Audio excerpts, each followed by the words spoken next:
Hola amigos y bienvenidos a este video en el cual vamos a analizar la fascinante carta y la vida del pintor surrealista español o catalán Salvador Dalí. Y bueno, como siempre vamos a empezar con la biografía. Salvador Dalí nació el 11 de mayo de 1904 a las 8:45 en Figueras o en Figueres, España. No sé si se dice Figueras o Figueres. Es en Cataluña, esto es en Cataluña, bastante cerca de la frontera con Francia, ¿no? En el sur de España. Y bueno, cuando él nace, un poco sus padres habían tenido, su padre era un abogado que también era notario, ¿no? Es decir, era una persona respetable, una clase media acomodada, que sus padres habían tenido otro hermano al cual habían llamado Salvador Galo Anselmo, y había muerto a los 4 años, bueno, de una enfermedad, como era más común en esa época, ¿no? 9 meses después, Salvador Dalí nació después de su hermano, y sus padres, en un momento cuando era muy pequeño, lo llevaron a la tumba de su hermano y le dijeron que era la reencarnación de su hermano. Es algo que él creyó toda la vida, ¿no? Existían fotos de su hermano y de su hermano y digamos, Dalí se parecía mucho a su hermano muerto, ¿no? Con lo cual de alguna manera también le alimentó un poco la creencia, ¿no?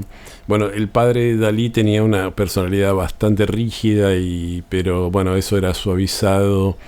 Era un hombre estricto, ¿no? Pero era suavizado por la madre de Dalí, que se llamaba Felipa Domenech Ferrés, quien alentaba los intereses artísticos del joven Salvador. Dalí tuvo una hermana que se llamaba Ana María Dalí, 4 años más joven que él. Bueno, en un momento se hizo amigos de varios jugadores de fútbol y se pasaban el tiempo jugando al fútbol. Eran chicos como él que después iban a ser jugadores de fútbol profesionales del Club Barcelona, como Emilio Sagi, Liñán o Josep Samitier.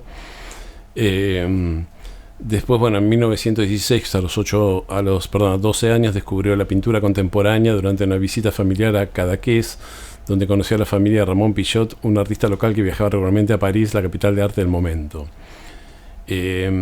Como Dalí se fascinó con eso, este Pillot, amigo de su padre, les aconsejó a los padres de Dalí que lo mandaron a estudiar pintura y dibujo con el maestro Juan Núñez, ¿no? Entonces, bueno, Dalí empezó a estudiar pintura con mucho interés y era un buen dibujante, siempre lo fue, ¿no? Sus padres organizaron un par de exposiciones de sus dibujos para la familia y los amigos en su casa familiar.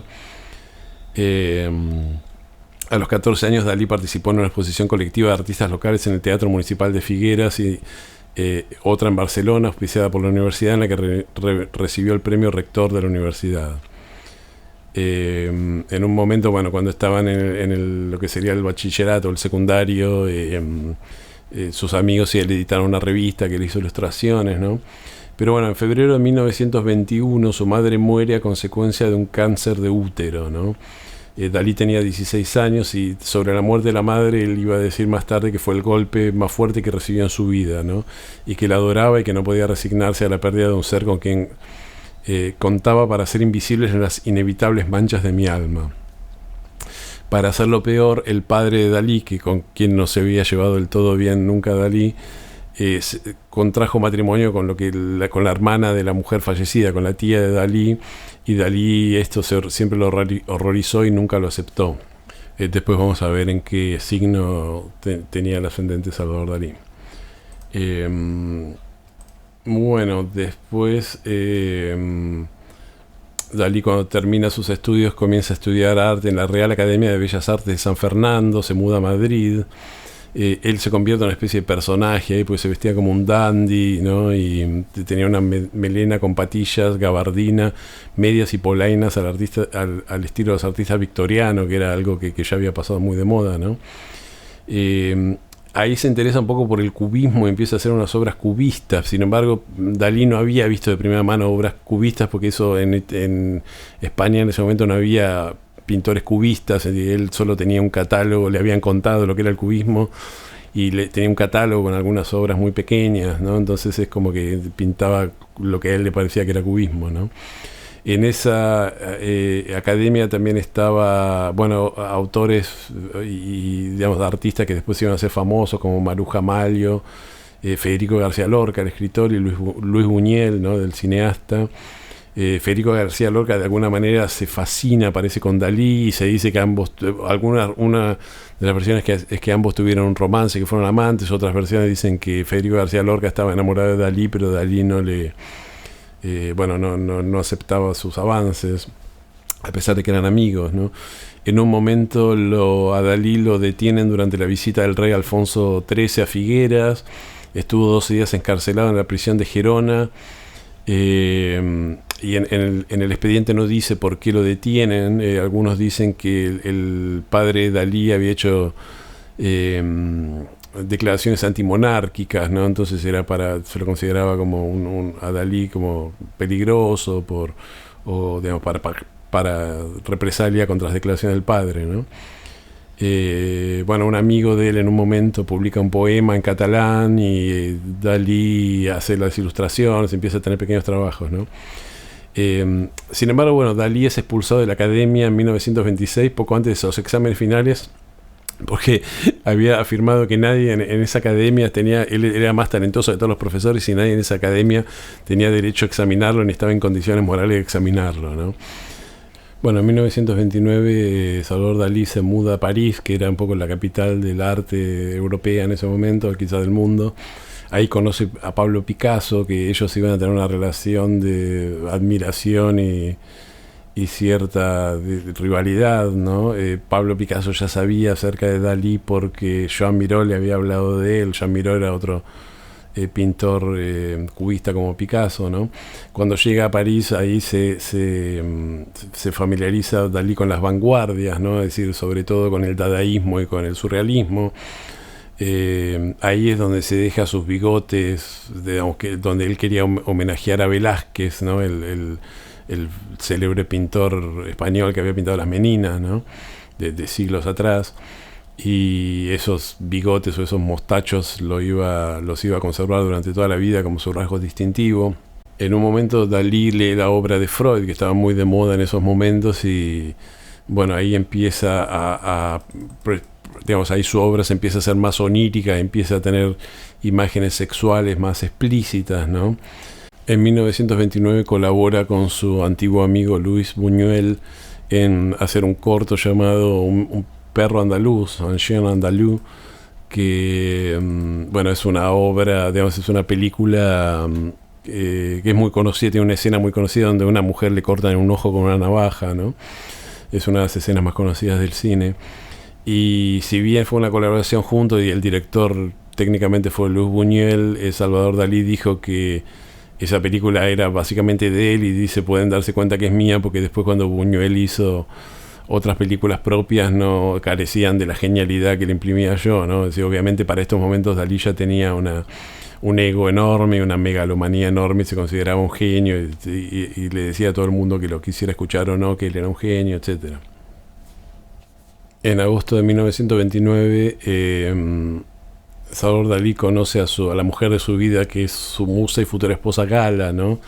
Gala era una mujer rusa llamada Elena Ivanovna Diakonova, que era 11 años mayor que Dalí. Ya estaba casada con el poeta francés Paul Éluard, quien era parte del movimiento surrealista, y de hecho ellos, como eran surrealistas, en ese momento era toda una vanguardia, eran toda gente muy uraniana y habían tenido, digamos, como pareja abierta, habían estado un poco los tres, ella había estado en pareja con su marido, además con otro hombre o con un pintor, ¿no?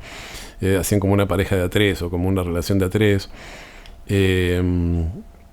Pero bueno, conoce a Dalí, y hay un enamoramiento mutuo, y ella se separa de su marido y empieza una relación con Dalí. A raíz de esta relación con Gala, la relación de Dalí con su padre, que ya venía muy mal, se termina de romper definitivamente. Además, el padre no era digamos, un hombre respetable, y consideraba que todos los surrealistas y los movimientos de vanguardia eran elementos tendientes a la degeneración moral, ¿no? Entonces, bueno, se terminan de pelear y el padre lo deshereda a Dalí, le dice que no lo quiere ver nunca más. Entonces Dalí se va a vivir con Gala a una cabaña que está cerca del mar, donde después iba a comprar el terreno y construir una propiedad ahí, ¿no? que la tuvo durante el resto de su vida. Es en los años 30 cuando Dalí se empieza a hacer famoso y destacar en el movimiento surrealista. En un momento pinta la persistencia de la memoria, que es ese famoso cuadro de Dalí con los relojes que se están fundiendo, derritiendo, ¿no? Y bueno, esa obra, digamos, toda su obra llama mucho la atención y hace giras por los Estados Unidos, exposiciones, y se convierte, bueno, en uno de los rostros del movimiento surrealista, ¿no? Ahora, había una cuestión que era un problema, que era que Dalí se consideraba apolítico, mientras que el movimiento surrealista había tomado un fuerte sesgo izquierdista. Primero, en un momento para ser, digamos, al principio cuando era joven, Dalí decía que era anarquista, después decía que era comunista. Pero bueno, esto siempre se interpretó como que él quería un poco choquear a todo el mundo, ¿no? Y que hablaran de él.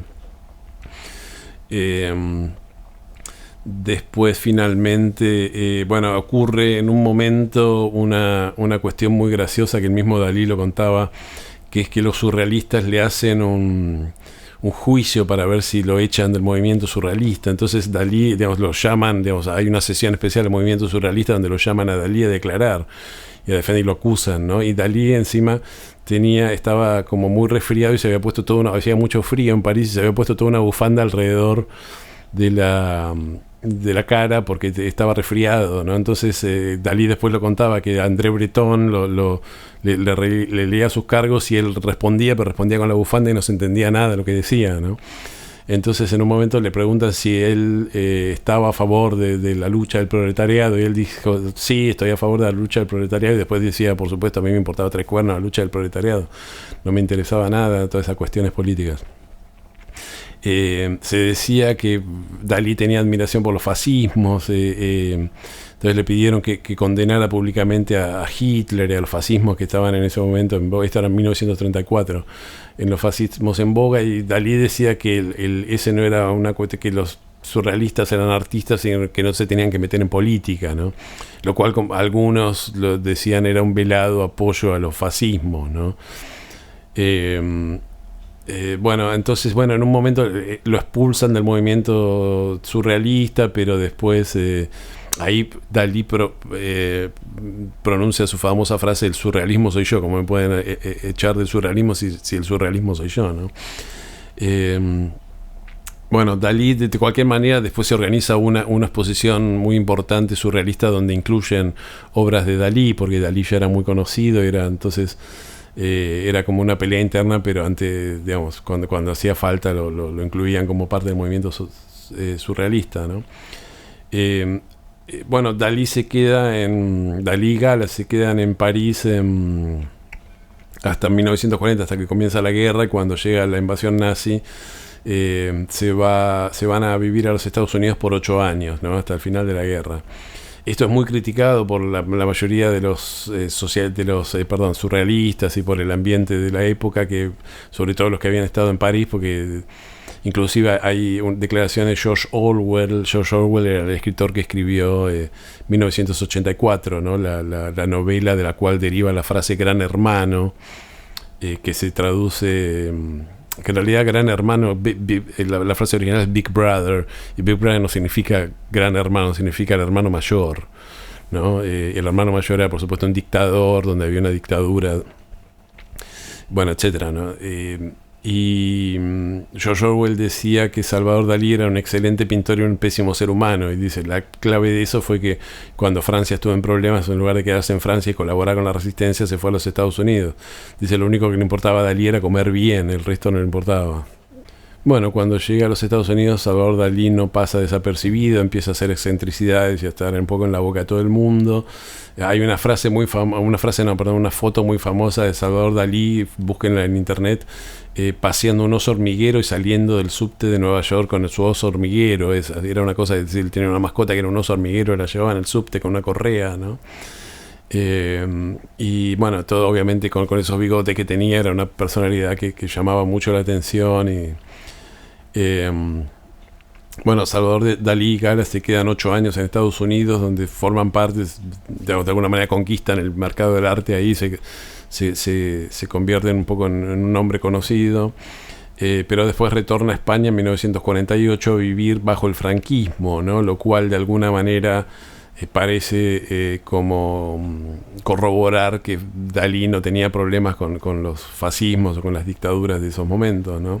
De hecho, Dalí varias veces, si bien no era descaradamente franquista, en algunas ocasiones,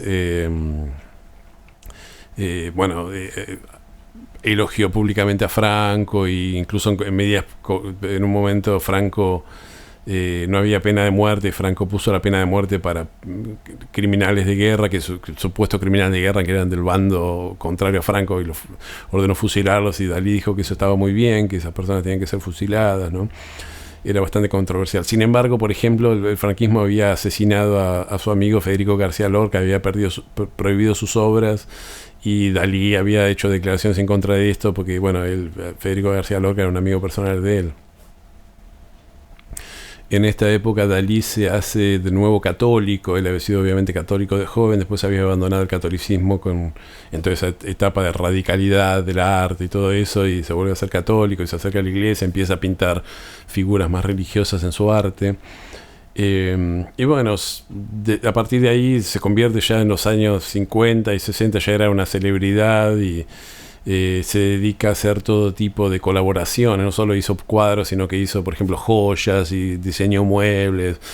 Había un perfume de Salvador Dalí, había, bueno, todo tipo digamos, sacaba fotografías, colaboró con Alfred Hitchcock en un par de películas. Una de las películas que colaboró se llama Spellbound, mientras estaba en Estados Unidos, que hay toda una escena donde el protagonista tiene un sueño y entra en una especie de laberinto lleno de ojos, que fue toda esa creación del escenario lleno de ojos fue de Dalí. Pueden buscar esa escena que está en internet. Durante todo este tiempo Dalí, digamos, la única mujer que hubo en la vida de Dalí fue Gala. Él estaba fascinado con ella. Ella se dice que, como era una mujer, digamos, que estaba acostumbrada un poco a tener parejas abiertas y relaciones extramatrimoniales, parece que estuvo con muchos otros hombres, pero esto a él no le molestaba. Aparentemente Dalí lo sabía, esto era público, ¿no? Algunos dicen que Dalí era realmente homosexual y que estaba fascinado con Gala, pero no desde el punto de vista sexual. Otros dicen que no era tan así. No sé, supongo que no lo sabremos y que quizás no venga al caso. En los años, fines de los años 60 y 70, Dalí se hace amigo de algunos músicos de rock, ¿no? Lo cual le da como exposición entre los jóvenes. Se hace muy amigo de Alice Cooper, que Alice Cooper, por más que tenía nombre de mujer, era un hombre, y fue el creador un poco del rock, el rock gótico y del rock, después Kiss y otras bandas le copiaron un poco el acto a Alice Cooper, pero él fue el primero en poner, por ejemplo, había una parte de la escena, él terminaba el recital con que traían una guillotina y lo decapitaban, bueno, supuestamente lo decapitaban en el escenario, ¿no? Y Alice Cooper y Salvador Dalí eran muy amigos, hicieron colaboraciones juntos. Toda la vida Salvador Dalí, digamos, tuvo un perfil muy alto, ¿no? Toda la cosa de que siempre habló de sí mismo como un genio. Cuando estaba en Estados Unidos hablaba de Dalí en tercera persona, ¿no? Eso después lo copió Maradona, ¿no? Entonces decía: Dalí nunca morirá, Dalí es un genio, y hablaba de sí mismo, ¿no? Una cosa que me gustó mucho la atención y me llamó mucho la atención y me gustó y quería mencionar acá es que Dalí siempre pretendía vivir bien y gastar lo menos posible, y una de las maneras que había descubierto para lograr eso era que él pagaba todo en cheque. Por ejemplo, iba a un restaurante, comía una comida carísima y pagaba con cheque, y en el reverso del cheque, como, digamos, atención personal, porque lo habían atendido bien, hacía un dibujo. Entonces, ¿qué pasaba? Las personas no querían cobrar el cheque porque querían quedarse con el dibujo de Dalí. Entonces, toda su vida se ahorró decenas de miles de dólares en comidas y en cosas que compraba, porque la gente se quedaba con los cheques en lugar de cobrarlos, ¿no? Porque querían un dibujo de él, tener marcado un dibujo de él. Entonces, nada, esto es algo que me pareció muy, muy típico de Dalí, ¿no? Así que bueno, para ir abreviando, Dalí en su vejez casi no realizó obras porque empezó a tener problemas de salud, entre ellos mal de Parkinson. En 1982 el rey de España le da el título de marqués, algo que él agradece mucho.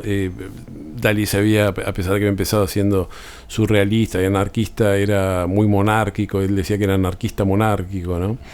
Y que estaba a favor de, digamos, cuando murió Franco le hizo declaraciones de que tenía que venir una monarquía absoluta, que la democracia no servía para nada, ¿no? Que fueron, a ver, siempre no se sabe si era ese tipo de declaraciones las hacía porque realmente las pensaba o porque bueno, quería choquear, ¿no?, a la gente. En 1982 fallece Gala, ¿no? Entonces ahí Dalí pierde un poco la voluntad de vivir al no tener un poco a su esposa y a su musa, que era un poco la que siempre se había ocupado de él. Y bueno, en 1988 le tiene un ataque al corazón muy fuerte y fallece en 23 de enero de 1989.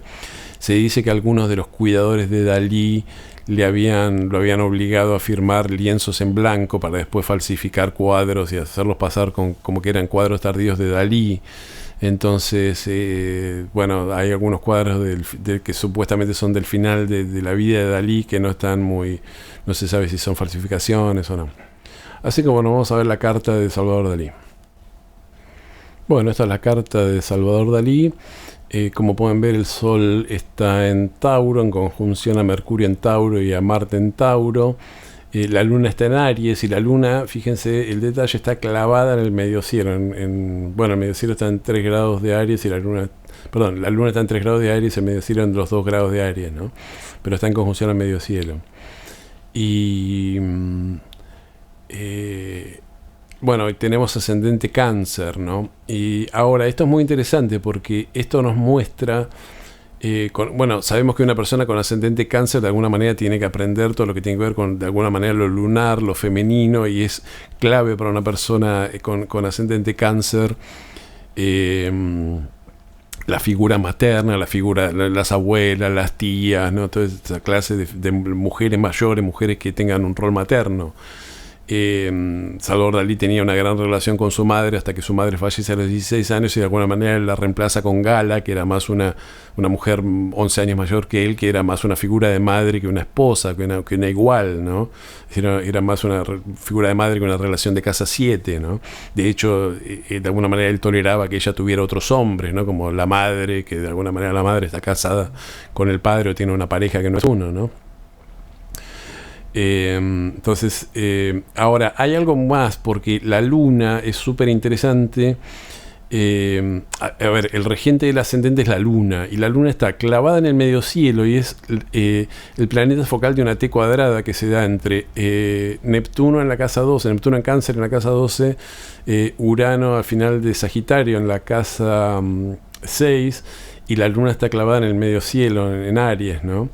Entonces esto significa que esa luna, primero el hecho de que la luna esté en el medio cielo nos muestra que de alguna manera esta persona, el ámbito natural de la persona es el trabajo y la luz pública, es alguien que necesita brillar en público, ¿no? Y Dalí siempre se encargó de hacer eso, no pasar nunca desapercibido, así tuviera que decir disparates como muchas de las cosas que dijo.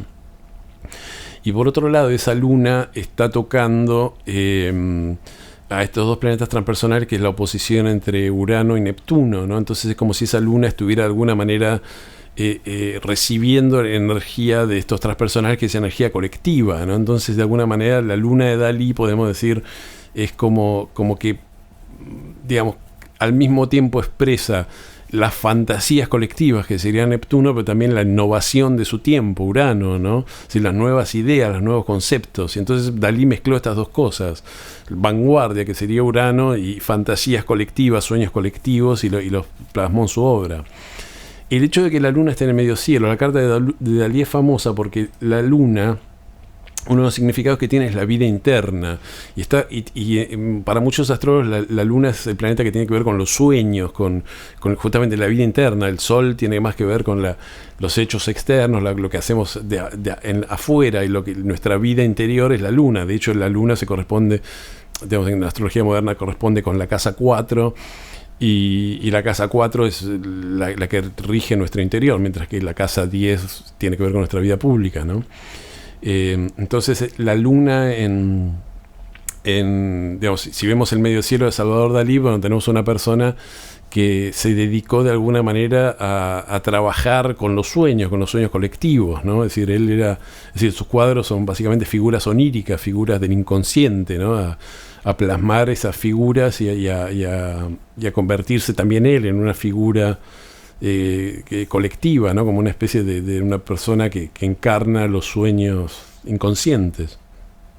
Y cuando digo sueños no me refiero a las aspiraciones, me refiero a los sueños concretos, a las imágenes que nosotros vemos cuando estamos soñando, ¿no? Eso es un poco lo que hizo Dalí. Por eso me parece tan fascinante. El sol, esto es interesante porque la luna de Dalí está en Aries, y una luna en Aries es una luna que es muy independiente, que no le gusta que le digan lo que tiene que hacer, que le gusta liderar, que le gusta hacer las cosas a su manera, y esto es un poco lo que le pasa a Dalí. Siempre él es un artista muy individual y de alguna manera, bueno, cuando los surrealistas y eso le dicen que tiene que apoyar la lucha del proletariado, todo esto, él como que se revela y dice que no, que él va a hacer las cosas a su manera, ¿no?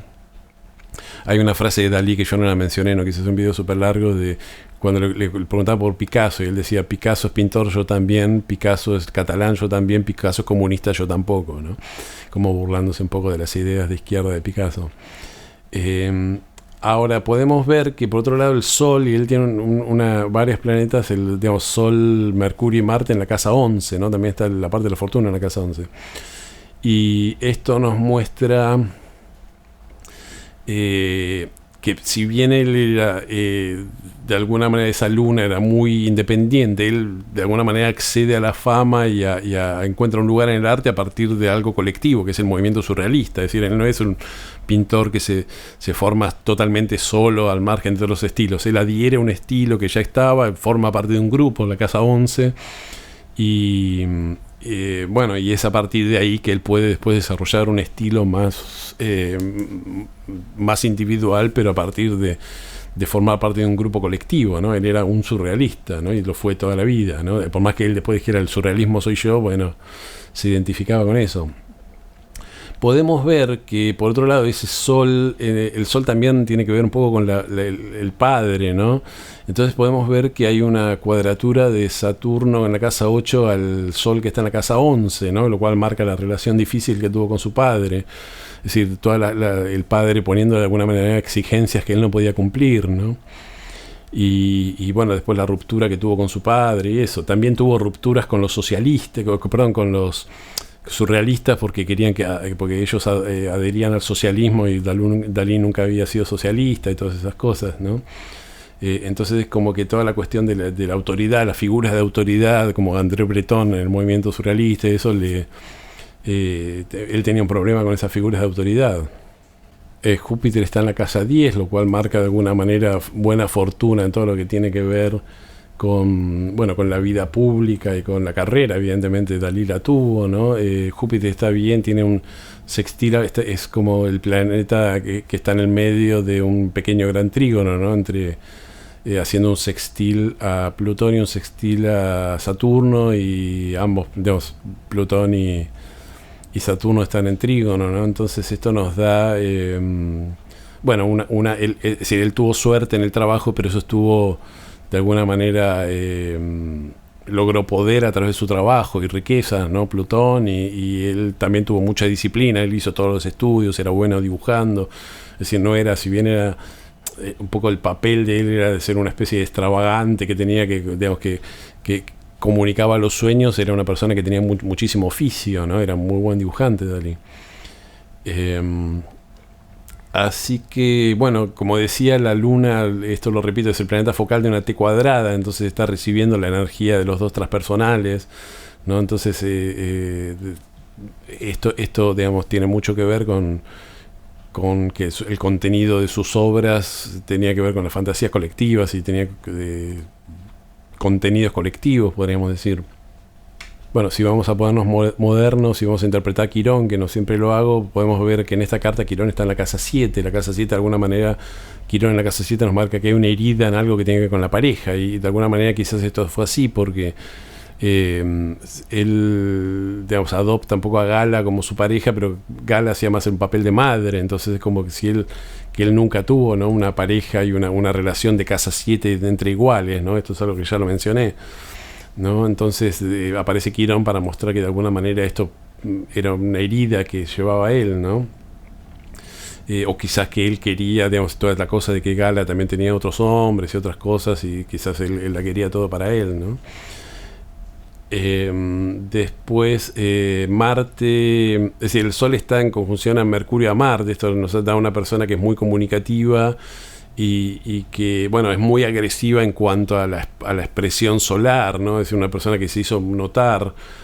Marte en casa 11 a veces nos da una persona que se pelea con los grupos, que se pelea con los amigos, y a Dalí le pasó eso, era surrealista y después se peleó con los surrealistas lo echaron, ¿no?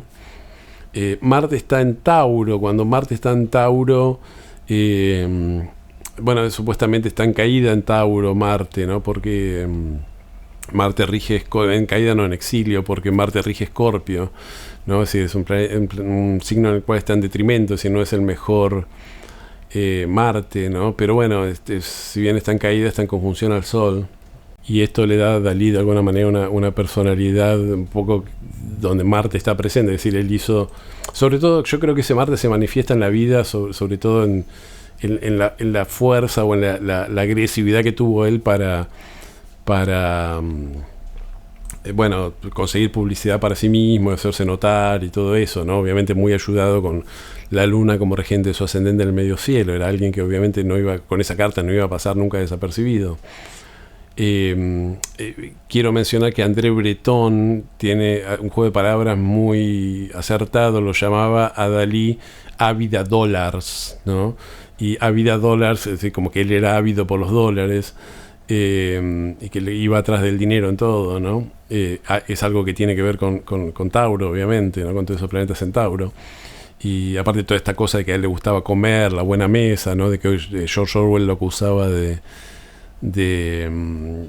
bueno, de que él solo lo único que le importaba era comer y no le importaba Francia, el destino de Francia y todo eso.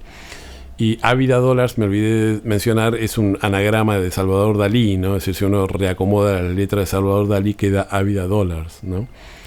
Fue un juego de palabras muy ingenioso de André Breton. Hay algo que me parece interesante, que es que el eje de los nodos está el nodo sur en casa 9 y el nodo norte en casa 3. Cuando tenemos este eje de los nodos, de alguna manera podemos decir que la persona viene de ambientes como muy ideologizados y muy religiosos, y muy donde había como digamos, como algunas verdades que eran indiscutibles, y en esta vida la persona viene un poco a comunicar los hechos, y a comunicar y a familiarizarse con la variedad de la vida, ¿no? Lo que tendría que ver con casa 3, con Géminis, ¿no? Y de alguna manera viene a vivir las experiencias un poco de todos los días, ¿no? No grandes verdades ni experiencias extraordinarias, ¿no? También el eje casa 9, casa 3 tiene que ver con el extranjero, ¿no? Sería una persona que no tiene que hacer tanto en el extranjero, aunque en esta carta no lo consideraría tan así, porque él bueno, sí vivió en el extranjero y le fue muy bien en el extranjero, ¿no?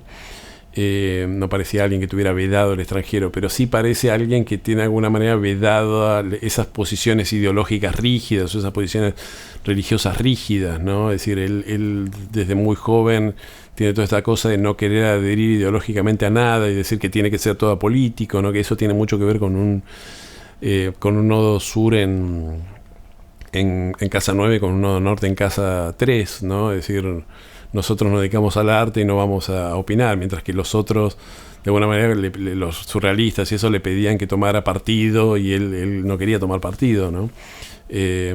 Esto nada, suele tener que ver con el eje de casa, con el nodo norte en la casa 3, ¿no? Es decir, nos tenemos que alejar, tenemos vedada la cosa de la casa 9 de adherir a una verdad, ¿no? Es decir, tenemos que adherir a la realidad de todos los días, pero no sacar una conclusión y adherir a una religión o a una filosofía o a una verdad revelada de alguna manera. Por último, quiero mencionar rápido que si ven a Plutón está, como dije, haciendo un trígono a Saturno. pero está en la cúspide de la casa 12, y fíjense qué fascinante, porque Plutón en la cúspide, de alguna manera la casa 12 en la astrología más moderna tiene que ver con el embarazo de los padres, de la madre, ¿no? Y la concepción, y Dalí de alguna manera nace porque los padres acababan de perder a su hermano, ¿no? Es decir, Plutón, hay una muerte, ¿no? Ahí, y de alguna manera él siente como que el hermano muerto fue una figura como súper poderosa en su vida, ¿no? Como que él era la reencarnación del hermano muerto, y incluso le ponen el mismo nombre que el hermano muerto, ¿no? Y bueno, esto de alguna manera está mostrado en la carta como Plutón en la cúspide de la casa 12, ¿no? Como una concepción que tuvo lugar un poco causada por una muerte y por la aparición de Plutón, ¿no? Así que bueno, amigos, les agradezco por haberme acompañado hasta acá. Es una carta que siempre me fascinó y que siempre había querido hacer. Y bueno, siempre les pido que, como siempre les pido, que si les gustó el video me den un me gusta, y que si les interesa mi contenido se suscriban a mi canal y toquen la campanita. Y bueno, nos vemos en el próximo video. Muchísimas gracias.